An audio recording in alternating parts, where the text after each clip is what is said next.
Markets live updates. Commonwealth Bank post profit jump. Earnings top $10 billion. Interest rates boost profit margins. They're really rubbing shit in our face now. If you don't know already, a lot of the money they're lending out now at rising interest rates, they got from us at a very low fixed interest rate. And they received our money through the RBA under this term funding facility. The bogus justification for the $188 billion scam was an entirely staged pandemic emergency, COVID-19, that the Governor-General declared on the 18th of March, and one day later, the TFF scam started.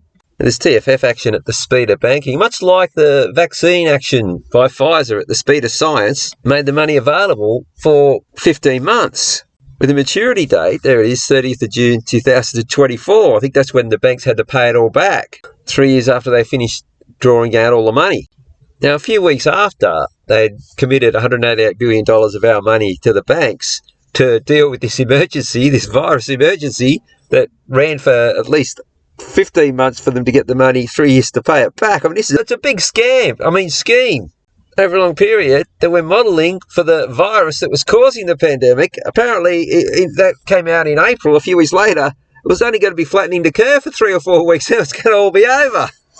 Well, that's what we were told, but it looks like the RBA knew better. Which would mean Philip Lowe knew more about this virus from his position as RBA governor than the chief health officer. He was flattening the curve. It's all going to be over very soon. That's what they were telling us. So either the WHO, they were parroting the same thing. Didn't know what they were doing, or Brendan Murphy was lying to us. What?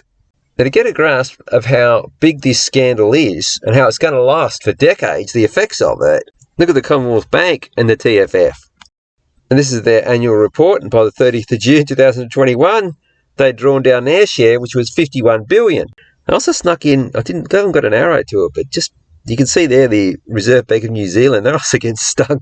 New Zealanders, Kiwis are getting stung for nearly $4 billion. So it appeared the Reserve Bank of New Zealand also had more of a clue that this pandemic was going to last just a little bit longer than 3 weeks.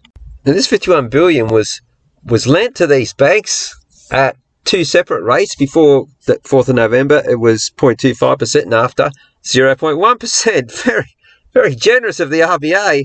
Now, they don't mention how much they got at 0.1 or 0.25%, but I've just split it pretty much half. So in that scenario, they pay back $90 million on the $51 billion they borrowed. Wow, not many deals have been that good in the history of banking, I wouldn't think.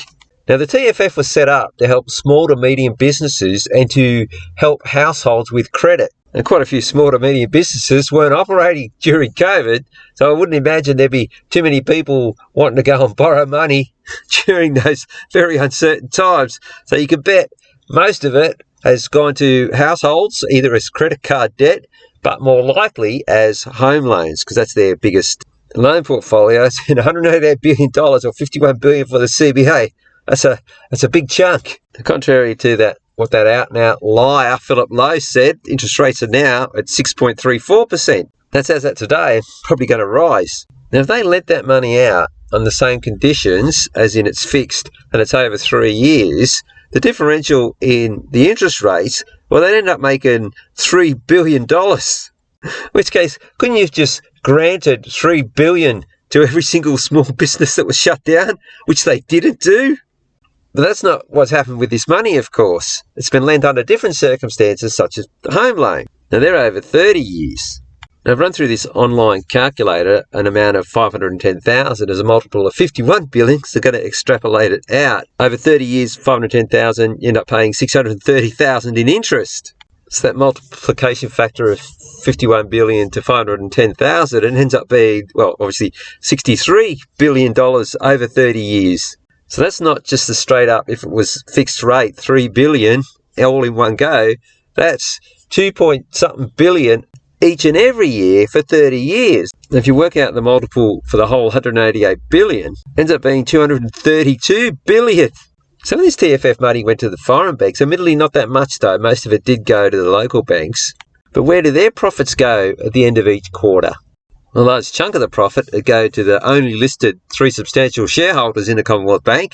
And the whole entire scam was justified on this bullshit. There he is, the great man, Brendan Murphy, was hailed as a hero of Australia. He got an Order of Australia, something like that, made at AOM. Now this TFF and all of the lockdowns and the cumulative damage that it did to Australians, was all planned by these guys. It was meticulously laid out. This sort of Australia, man, he couldn't answer a question as to a cell that had been, it was expressing the spike protein, one affected by the vaccines, whether the immune cells would kill just the protein or destroy just the protein or kill the whole cell. He said, I don't know. Okay, Mr. Order of Australia, man. And I've got into about 3 or 4 conversations. I might have mentioned this. It's hard to get into conversations in public because you've sort of got to time it, pick the right person. And someone looks a bit approachable. So what I did, I said to him, now, if you had $1,000 and you lent it to me at 0.1% interest, they said, yeah. I said, okay, would you then borrow that same $1,000 from me? I think it was about 4% then. At 4%? He said, no. And then you pay that back to me at 4%, and then I pay it back to you at the 0.1%, and I take the cut. And the guy's going, no. And I said, that's what the RBA's done with our money. They're like, what? I said, look up the TFF. I should have got in a lot more conversations looking back on it.